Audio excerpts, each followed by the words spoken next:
ఇవాళ ఆర్మూర్ ఎమ్మెల్యే పైడి Rakesh Reddy ఆర్మూర్లో press meet పెట్టి నన్ను బండబూతులు తిడుతున్నారే ఇత్తురై నాకంటూ ఒక గౌరవం ఇవ్వకుండా ఇష్టం ఉంటున్నట్టు మాట్లాడి ఎట్లా మాట్లాడిండో చూడు. ఇదేనా ఏమంటావు? కాళ్ళు తిరుక్కొడతావా? ఎమ్మెల్యే గారిది కార్యకర్తల కొడుక చెప్తున్నా, చిట్టిగా కొడితే 1000 తుకడలు అయిపోతావు కొడుక. కాలి చిట్టిగా కొడితే హద్దులు దాటారనుకోండి. దీనికి రాకేష్ రెడ్డి ఏం చూడలేదు. మీరు గౌరవ శాసనసభను చూస్తున్నారు. నీ అయ్యా ఈఎన్ రావు నా ఫ్రెండ్ కాబట్టి నేను వదిలేస్తున్నా. ధర్మాత్మను కడుపులో పుట్టినావు. నన్ను రైతురే అంటారు. నీ లెక్కెంత, నీ పత్రం ఎంతరా, నీ బతికెంతరా? నా గురించి మాట్లాడతావు నువ్వు. కొడుక అంటావా? అరే అంటావా? నన్ను పైరవికారంటావా? నేను ఇసుక అమ్మినలాగా కనబడుతుంది. ఇసుక అమ్ముతున్నా అంటావా? ఒక ఎమ్మెల్యే, నేను కూడా ఎమ్మెల్యేగా పనిచేసిన 15 ఏళ్ళ కింద పనిచేసిన. నువ్వు ఇప్పుడు కాదు, నేను 34 ఏళ్ళకి ఎమ్మెల్యే అయినా. నువ్వు ఇప్పుడు మొన్నదాకా ఎటువైనావా? నేను నీ భాష ఏంది? ఒక ఎమ్మెల్యేగా అట్లా మాట్లాడచ్చా? ఒక శాసనసభ్యుడిగా ఉన్నావు, అది పద్ధతేనా? నాకు తిట్టరాదా? నాకు నీకనెక్క తిట్లు వస్తాయి. బండకేసి కొడతా. వచ్చే ఎన్నికల్లో మళ్ళీ చెప్తున్నాను, కాలిర కొడతా. నువ్వు నన్ను అంటావా?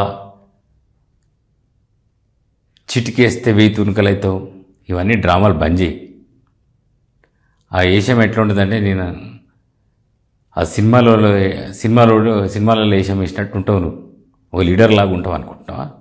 నీ భాష కూడా ఆ సినిమా డైలాగ్ లాగా ఉంటుంది. అది నిజమైన భాష అండి? సినిమా డైలాగులు కొడుతూ, ఆర్మూర్లో ప్రజలను మభ్య పెడుతూ, హిందూ ముస్లింల మధ్య గొడవ పెట్టి రాజకీయ లబ్ధి పొందాలని అనుకుంటే బరాబర్ నీ కాళ్ళు చేలు రెండిరగొట్టి వచ్చే ఎన్నికల్లో నేను ఇంట్లో కూర్చోబెడతా. రా ఆర్మూరే. నిజంగానే అధిష్టానం ఆదేశిస్తే నేను అధిష్టానాన్ని అడుగుతాను. నేను ఆర్మూర్చే పోటీ చేస్తానని అడుగుతా. అధిష్టానం ఆదేశిస్తే నీ దగ్గరికి వస్తా. నీ కాళ్ళు చేలు రెండిరగొట్టి నేను ఇంట్లో కూర్చోబెడతా. బిడ్డ, ఏమనుకుంటున్నావు నా గురించి?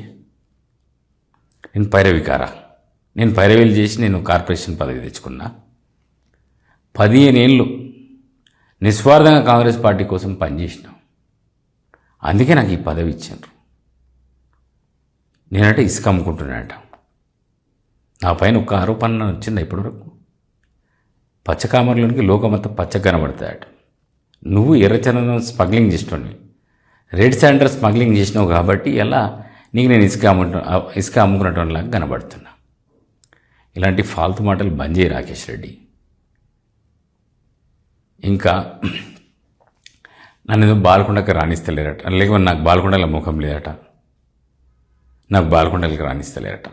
రాకేష్ రెడ్డి, నీ అంకాపూర్లో నీ సంఘంలో, గురడ్ కాపు సంఘంలో నీకు సభ్యత్వం ఇస్తలేరు. ఇప్పటి వరకు కూడా నీకు, నువ్వు ఎమ్మెల్యే అయిన తర్వాత కూడా నీకు సభ్యత్వం ఇస్తలేరు కూడా. సిగ్గుండాల నా గురించి మాట్లాడడానికి. మహేష్ గౌడ్ గారి గురించి కూడా మాట్లాడుతున్నాడు, పిసిసి ప్రెసిడెంట్ గారి గురించి. ఏంది నువ్వు మాట్లాడేది? ఇంటిగ్రేటెడ్ స్కూల్ తీసుకొచ్చింది మహేష్ గౌడ్ కాదా? నీ ఆర్మూర్ల స్కూల్ అడుక్కోలేవా?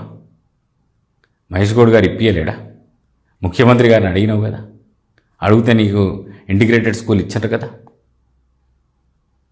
డెవలప్మెంట్ గురించి మాట్లాడాలంటే అదొక చర్చ, మనం మాట్లాడదాం.